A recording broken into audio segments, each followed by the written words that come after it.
Hi friends, myself Kite Amruta. Today I explain you industry oriented topic. Agenda of today topic is software development life cycle, basic things related to development, how to implement Mapper.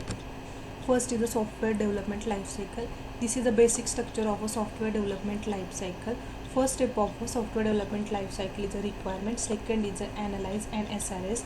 Third is the development. Fourth is the testing. Fifth is the deploy and maintenance.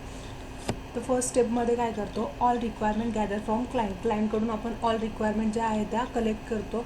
After collecting requirement software goes to step टूमध्ये काय करतो, आपण त्या requirement analyse करतो, understood करतो की काय काय रिक्वायरमेंट आहे, त्याच्यावरती SRS डिझाईन केल्याच्या नंतर सॉफ्टवेअर गोज टू स्टेप थ्रीमध्ये डेव्हलप करतो ते software as per the client रिक्वायरमेंटनुसार सॉफ्टवेअर डेव्हलप करून झाल्याच्या नंतर सॉफ्टवेअर डेव्हलप करताना ते छोट्या मॉड्यूलमध्ये डेव्हलप केलं जातं आणि ते मॉड्यूल बेसिक टेस्टिंग केलं जातं, युनिट टेस्टिंग केलं जातं. डेव्हलपर बेसिक टेस्टिंग करतो, त्याला आपण युनिट टेस्टिंग बोलू शकतो. तर ते टेस्टिंग करून झाल्याच्या नंतर ते सॉफ्टवेअर गोज टू टेस्टिंग टीमकडे टेस्ट करण्यासाठी सॉफ्टवेअर गेल्याच्यानंतर क्लायंटच्या रिक्वायरमेंटनुसार ते सॉफ्टवेअर वर्क होतं की नाही, त्याच्यामध्ये कोणते एरर्स येतात का किंवा सॉफ्टवेअर क्रॅश होते का, ह्या पूर्ण पॉसिबिलिटीज टेस्टिंग टीम चेक करते. आफ्टर चेकिंग और फुल चेकिंग सॉफ्टवेअर आपण सपोर्ट टीमकडे फॉरवर्ड करतो for deploying to client side and maintenance. Basic things related to development. आता ह्याच्यामध्ये एखादं सॉफ्टवेअर तुम्हाला डेव्हलप करायचं असेल तर बेसिक थिंग्स तुम्हाला कोणत्या माहिती असल्या पाहिजे त्या मी याच्यामध्ये सांगितलेलं आहे. Declaration and definition. Second is a formatting. Third is a exception handling. Fourth is a memory management. Fifth is a logical implementation. तर लॉजिकल इम्प्लिमेंटेशन हे टोटली तुमच्यावरती डिपेंड आहे. एखाद्या मॉड्यूलवरती वर्क करायचं असेल तर तुम्ही त्याच्यासाठी कोणतं लॉजिक यूज कराल हे तुमच्यावरती डिपेंड आहे. हे लॉजिकल इम्प्लिमेंटेशन हे तुमच्यावरती डिपेंड असतं. First is a declaration and definition. याच्यामध्ये मी इथे एक्झाम्पल दिले लोकल डिक्लेरेशन आणि ग्लोबल डिक्लेरेशनचं. तर मी एनकाउंट हा व्हेरिएबल घेतला आहे इंटिजर टाईपचा आणि STR नेम हे घेतलेलं आहे स्ट्रिंग टाईपचं. तर तुम्हाला याच्यावरून इझिली अंडरस्टँड होईल की मी इंटिजर टाईपचं व्हेरिएबल घेतलं आहे काउंट आणि स्ट्रिंग टाईपचं व्हेरिएबल घेतलेलं आहे STR नेम. कशावरून की त्याचं initial start with STR and याचं इंटिजर डेटा टाईपचं इनिशियल व्हेरिएबलचं इनिशियल स्टार्ट विथ N. आता ग्लोबल डिक्लेरेशन आणि लोकल डिक्लेरेशनमध्ये डिफरन्स तुम्ही पाहू शकता. मी इथं ऑलवेज इनिशियलाइज केली आहे स्टार्टिंग विथ M_ आणि लोकलमध्ये मी तसं केलेलं नाही आहे. तर तुम्हाला याच्यावरून अंडरस्टँड होईल की हे ग्लोबल डिक्लेरेशन आहे की लोकल डिक्लेरेशन आहे. आता मेथडमध्ये पण का गरजेचं आहे हे प्रॉपर नेमिंग देणं ते मी तुम्हाला एक्सप्लेन करते. सपोज आता एक्झाम्पल सांगते, तुम्हाला एखादा डेटा घ्यायचा आहे स्टुडंटचा आणि तिथं मी फक्त दिलं की गेट डेटावरून तुम्हाला ॲनालाइज होऊ शकतो की तुम्हाला कसला डेटा घ्यायचा नाही. त्याच्यासाठी मी प्रॉपर नेमिंग दिलेलं आहे की गेट स्टुडंट डिटेल्स. त्याच्यावरून तुम्हाला इझिली अंडरस्टँड होईल की तुम्हाला स्टुडंटचे डिटेल्स गेट करायचे. हे का गरजेचं आहे, प्रत्येक कंपनीचा कोडिंग स्टँडर्ड असतो, तो फॉलो करावा लागतो डेव्हलपमेंटसाठी. तर याच्यावरून तुम्हाला असं अंडरस्टँड होईल की प्रॉपर नेमिंग किंवा प्रॉपर डिक्लेरेशनमुळे तुम्हाला तो व्हेरिएबल किंवा ती मेथड कोणत्या पर्पजसाठी यूज केलेली ते तुम्हाला इझिली कळून जाईल. नेक्स्ट इज अ फॉर्मॅटिंगमध्ये काय केलेलं आहे, मी आता इथे एक एक्झाम्पल घेतलेलं आहे. फॉर लूप घेतलेली, ती 5 वेळा मूव्ह केलेली आहे. इनिशियली I = मी 0 असाइन केलेलं आहे.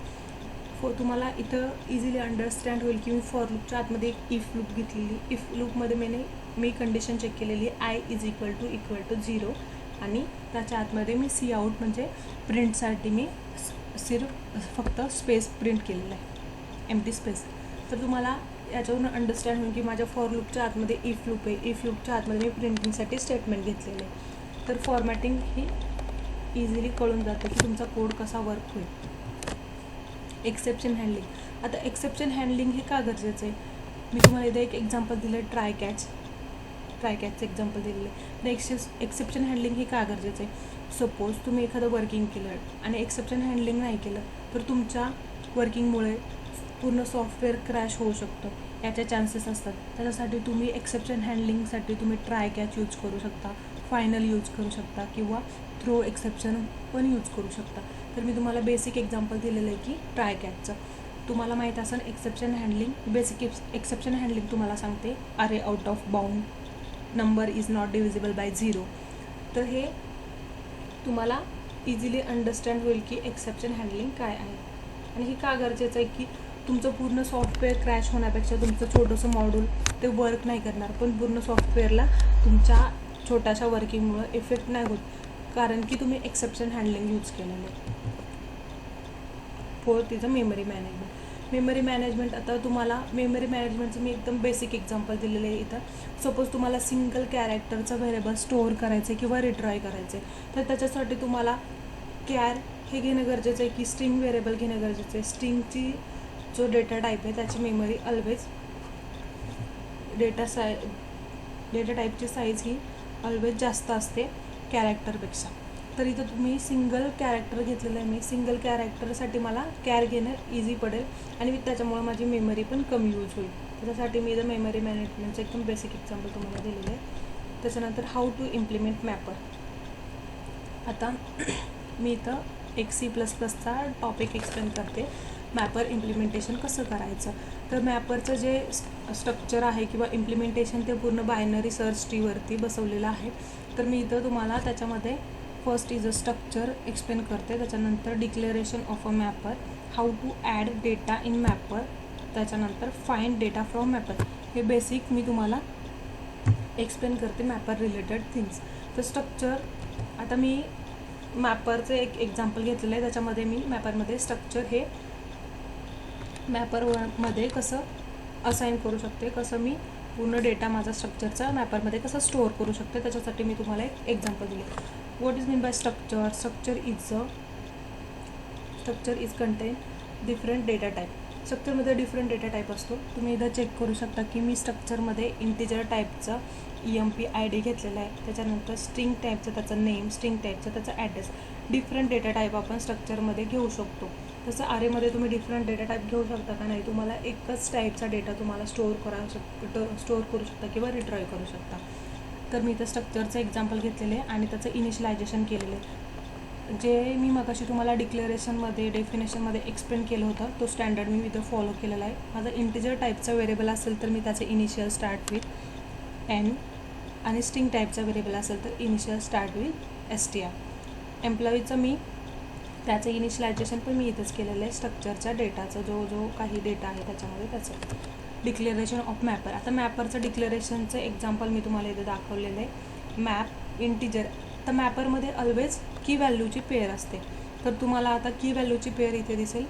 इंटिजर टाईपची माझी की आहे आणि पेअर मी काय केलेलं आहे, माझा जो स्ट्रक्चर आहे तो मी याच्यामध्ये ॲज अ व्हॅल्यू म्हणून स्टोअर करते. आणि की म्हणजे माझं काय घेतलेलं आहे, मी एम्प्लॉई ID घेतलेलं आहे. ही माझं नेमिंग कन्व्हेन्शन झालं आहे मॅपरसाठी. M_name EMP information. आणि मॅपरचं एक युनिक रेकॉर्डसाठी जर तुम्हाला वर्किंग करायचं असेल तर तुम्ही मॅपर यूज करू शकता. अदरवाईज तुम्हाला फक्त सिंगल टाईपचा डेटा स्टोअर रिट्राय करायचा असेल तर तुम्ही ॲरे यूज करू शकता.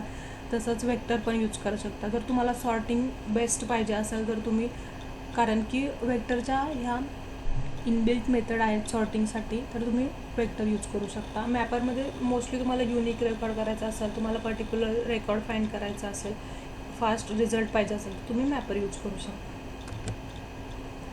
Next is how to add data in mapper. मॅपरमध्ये जर तुम्हाला डेटा ॲड करायचा असेल तर तो कसा करू शकता. आता मी इथं शेअर पॉइंटर घेतलेला आहे.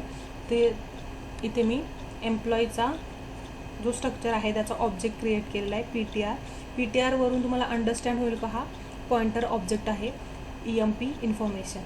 ठीक आहे. त्याच्यानंतर मेमरी ॲलोकेशन. ज्यावेळेस मी 1 by 1 रेकॉर्ड इन्सर्ट करते मॅपरमध्ये त्यावेळेस मला मेमरी अलोकेशनची गरज आहे, कारण की मी इथं काय घेतलेलं आहे, शेअर पॉइंटर घेतलेला आहे. ज्यावेळेस आपण पॉइंटर घेतो त्यावेळेस त्याला न्यूली मेमरी अलोकेट करायला लागते. तर मेमरी अलोकेशनसाठी हे स्टेटमेंट आहे, PTR EMP information is equal to make share, आणि हे तुमचं जो काही स्ट्रक्चरचं नेम असेल ते, आणि rounded bracket. Then data insertion. तुम्हाला मॅपरमध्ये डेटा इन्सर्ट करायचा असेल तर मी तुम्हाला इथं एक्झाम्पल दिलेलं आहे. EMP ID is equal to मी 4 घेतलेलं आहे. त्याच्यानंतर मला त्याच्यामध्ये एम्प्लॉईचं नेम द्यायचं आहे, तर मी त्याचं नेम असाईन केलेलं आहे आणि त्यांचा ॲड्रेस असाईन केलेला आहे. आणि हे स्टेटमेंट मला जेव्हा इन्सर्ट करायचं आहे मॅपरमध्ये, तेव्हा मी त्यांचं काय करते, पेअरिंग करून मेक पेअर हे यूज करून त्याचं मी इन्सर्शन करते मॅपरमध्ये. तर m_m_map emp information dot insert हे स्टेटमेंट तुम्ही यूज करू शकता मॅपरमध्ये इन्सर्शन करण्यासाठी. मेक पेअर EMP ID ही माझी झाली की, आणि PTR EMP इन्फॉर्मेशन हे माझं काय झालं, स्ट्रक्चरचा डेटा झाला, स्ट्रक्चर झाला, जो की मॅपरमध्ये मी इन्सर्ट केलेला आहे. नेक्स्ट काय, आपल्याला जर मॅपरमध्ये डेटा फाइंड करायचा असेल तर तुम्ही कसं फाइंडिंग करू शकता. तर मी नॉर्मली इथं काय केलेलं आहे, इटरेटर यूज केलेलं आहे. तर तुम्ही इथं पण चेक करू शकता की मी त्याचं डिक्लेरेशन कसं केलेलं आहे. मॅपरचं मी इथं त्याचं की, शेअर पॉईंटर, माझा स्ट्रक्चरचं नाव इथं मी असाईन केलेलं आहे. देन इटरेटर, आणि मी त्याचं नेमिंग दिलेलं आहे इटरेटर EMP. ह्याच्यावरून तुम्हाला अंडरस्टँड होईल की हा एम्प्लॉईचा इटरेटर आहे.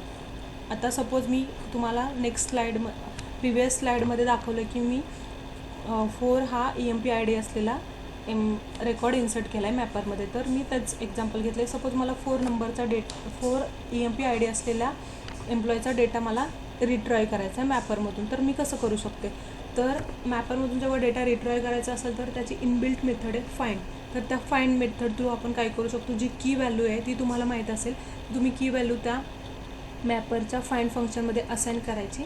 त्याच्यानंतर ती असाईन केल्याच्यानंतर इथं चेक केलेलं आहे, इफमध्ये कंडिशन चेक केलेली आहे, iterator EMP is not equal to m_map EMP information dot end.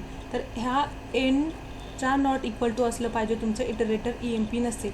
तर त्याच्यावरून तुम्हाला चेक होईल की हा मॅपर हा एंडपर्यंत फाइंड झालेला आहे. एंडमध्ये काय असेल, तुमचा कोणताच डेटा नसेल मॅपरच्या एंडमध्ये, तर तुम्हाला इथं जर ही कंडिशन ट्रू झाली, नॉट इक्वल टू एंड असेल, तर तुम्हाला त्याचा डेटा त्या मॅपरमध्ये फाइंड झाला आहे असं अंडरस्टँड होईल.